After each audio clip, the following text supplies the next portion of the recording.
Python programme में एक सम of series का प्रोग्राम है मेरे सामने। सीबीएसई क्लास 11 का बुक से है, तो उसको देखते हैं। 1 square plus 3 square plus 5 square plus dot dot dot n तक स्क्वायर होके इसका जो सम का वैल्यू है वो हम लोगों को प्रिंट करना होगा। The value of sum print होगा, इसका जो सीरीज़ है वो प्रिंट नहीं करना है। आफ्टर समेशन जो वैल्यू निकलेगा उसको प्रिंट करना है। तो पाइथन स्क्रीन में चले जाते हैं। पहले तो यूज़र से एक नंबर लेना पड़ेगा, एन का वैल्यू मुझे लेना पड़ेगा जितना दूर तक मेरा लूप चलने वाला है।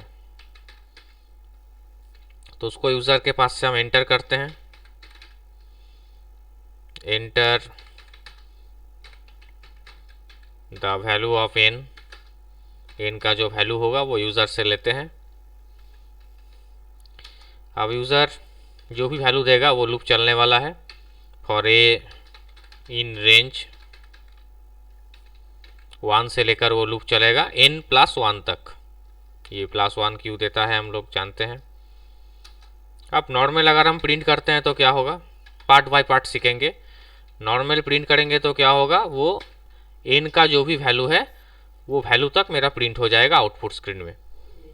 Enter the value of n, यहाँ पर अगर हम वैल्यू ऑफ n देते हैं 12, तो 1 से लेकर 12 तक मेरा स्क्रीन में प्रिंट हो जाएगा।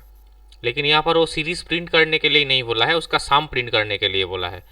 और स्टेप क्या है, 1 के बाद क्या आ रहा है 3। लेकिन हम जब इसको प्रिंट कर रहे हैं, अगर हम 12 दे रहे हैं तो 1 2 3 4 5 6 जितना भी मेरा डिजिट है, नेचुरल नंबर जो है वो नेचुरल नंबर यहाँ पर प्रिंट हो रहा है।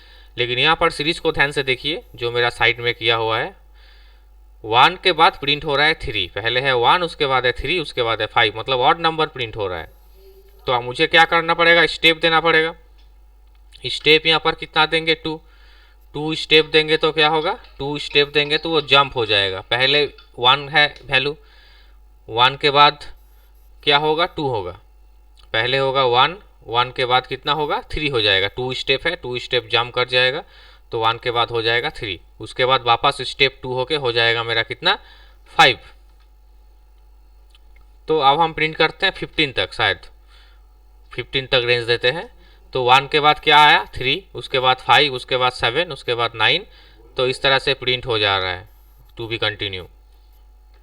उस तरह से टू बी कंटिन्यू प्रिंट हो जा रहा है। जो ऑड नंबर है वो मेरे सामने स्क्रीन में आ रहा है, ऑड नंबर, क्योंकि स्टेप 2 दिया हुआ है। तो एक प्रॉब्लम सॉल्व हो गया। उसके बाद प्लस है, प्लस है मतलब मुझे क्या करना पड़ेगा, प्लस है मतलब मुझे सम निकालना पड़ेगा। तो सम निकालने के लिए एक सम का डिफ़ॉल्ट वैल्यू ले लेते हैं इक्वल टू 0। सम का जो वैल्यू है वो हम यहाँ पर स्टोर कर लेते हैं 0। सम का जो डिफ़ॉल्ट वैल्यू है उसको हम 0 स्टोर कर लिए। तो प्रिंट नहीं करना है इस बार सम करना है। Sum equal to sum plus the value of A, sum plus value of A. तो ए का वैल्यू फिलहाल कितना है, ए का वैल्यू फिलहाल 1 है, ए का वैल्यू फिलहाल 1 है और सम का वैल्यू 0 है। तो सम प्लस ए मतलब 0 प्लस ए, 0 प्लस 1 कितना स्टोर होगा, 1। तो सम में कितना स्टोर हो जाएगा, 1 स्टोर हो जाएगा। जब लूप घूमेगा तब ए का वैल्यू हो जाएगा 3। जब लूप घूमेगा ए का वैल्यू 3 हो जाएगा, क्योंकि स्टेप 2 दिया हुआ है। 1 के बाद वैल्यू हो जाएगा ए का 3। सम में इस बार क्या है, सम में इस बार मेरा 1 है स्टोर किया हुआ। सम में इस बार 1 है, तो 1 के साथ द वैल्यू ऑफ ए का वैल्यू है 3। तो 3 + 1 कितना हो जाएगा, 4। तो ए सम में स्टोर हो जाएगा 4। वापस जब लूप घूमेगा तब ए का वैल्यू 3 से हो जाएगा 5। स्टेप 2 किया हुआ है इसलिए 5 होगा। सम में पहले से कितना है, 4 है, और ए में कितना है, 5। तो 4 + 5 कितना हो जाएगा, 9। इस तरह से सम होता जाएगा, इस तरह से मेरा सम होता जाएगा। चलिए करके देखते हैं, एक बार रन करते हैं। हम इस बार 5 देते हैं, 5 तक हम देखे थे 9 आ रहा था मेरा आंसर। देखते हैं 9 आ रहा है या नहीं। तो सम का कुछ वैल्यू प्रिंट नहीं हो रहा है, क्योंकि सम का वैल्यू को हम प्रिंट नहीं किए थे। अगर हम प्रिंट नहीं करेंगे तो ऑब्वियसली आउटपुट तो दिखाएगा नहीं, मुझे प्रिंट करना पड़ेगा। लूप के बाहर आ गए, लूप के बाहर नहीं आएंगे तो एक एक बार सम होगा और उसका बार बार आउटपुट दिखाएगा। लूप के अंदर सम प्रिंट रहेगा तो बार बार वो सम प्रिंट होगा, जो मेरा ज़रूरत नहीं है। इसीलिए लूप के बाहर आ गए और प्रिंट कर रहे हैं। यहाँ पर हम एन का वैल्यू देते हैं 5, तो यहाँ पर सम का वैल्यू हो गया 9। 1 प्लस 3 प्लस 5 9 होता है, तो वो सम यहाँ पर प्रिंट हो गया। तो इतना दूर तक भी ठीक है। लेकिन यहाँ पर 1 प्लस 3 प्लस 5 नहीं है, यहाँ पर है 1 square plus 3 square plus 5 square, मतलब स्क्वायर वैल्यू है, ए का स्क्वायर वैल्यू। ए में जो भी वैल्यू है उसका स्क्वायर वैल्यू निकालने के लिए हम क्या करेंगे, ए टू दी पावर 2 लिखेंगे।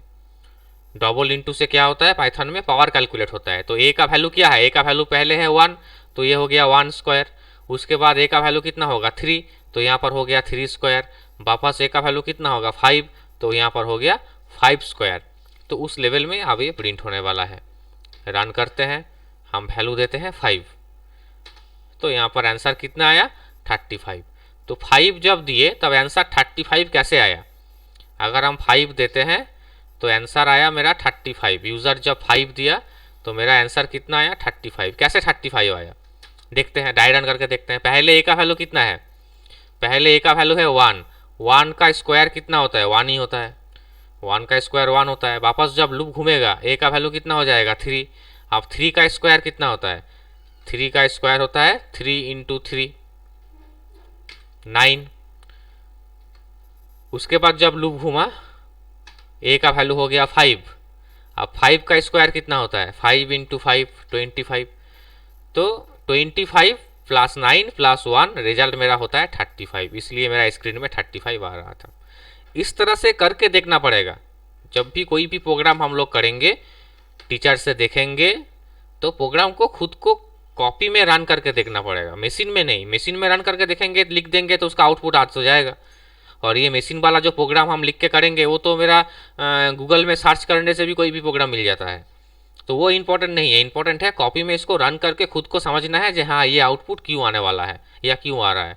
ये आउटपुट अगर आ गया तब मशीन में उसको रन करके देखना पड़ेगा जहाँ वो ये आउटपुट आ रहा है या नहीं आ रहा है। अगर उस वक्त मशीन में वो आउटपुट मैच नहीं करेगा तो समझना पड़ेगा कुछ गड़बड़ तो ऑब्वियसली है।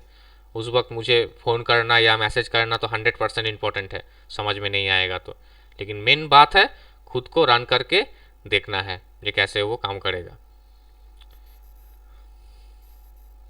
और कमेंट बॉक्स में लिखना है, समझ में आया तो भी कमेंट बॉक्स में लिखना है अपने नाम के साथ, समझ में नहीं आया तो भी कमेंट बॉक्स में अपने नाम के साथ लिखना है। जो भी होगा कमेंट बॉक्स में ऑब्वियसली लिखना होगा। Okay, thank you.